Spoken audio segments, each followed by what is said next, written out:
अस्सलाम वालेकुम जी मेरे प्यारे मोहतरम जनाब हकीम फ़हीम सन्यासी साहब, जनाब क्या हाल है? तबीयत से ठीक है जी?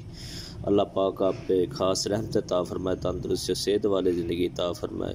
जनाब मोहतरम आपसे गुजारिश थी कि आपने ये फ़ास का अमल बताया था नशादर से, जो गंधक का तेल वाला अमल है जी।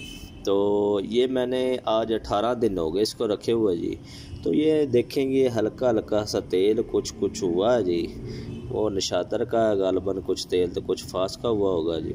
तो इस कलर की फास होगी, लेकिन आगे ये अभी तेल नहीं हो रही। ये इसका थोड़ा सा बता दें जनाब मोहतरम के इसको तशविया वगैरह या कुछ ऐसा अमल तो नहीं करना जी, ये आगे तेल हो या धूप पे रखना हो, क्योंकि मैं तो ढक्कन दे के रखता हूँ इसके ऊपर। तो ये अमल कर रहा हूँ, आज 18 दिन हो गए। तो मैंने कहा भाई से मशवरा करें जी, उस्ताद मोहतरम जनाब हकीम फ़हीम सन्यासी साहब से, कि थोड़ी सी रहनुमाई कर दें ताकि इस अमल को पूरा किया जाए। और ये आपका नुस्खा बहुत ही लाजवाब और बहुत ही ज़बरदस्त है, मुझे तो बहुत पसंद है जी आपका नुस्खा जी। माशाल्लाह आप तजर्बेकार हैं, ज़हीन हैं, अल्लाह पाक आपके इल्म में और इजाफ़ा फरमाए जी।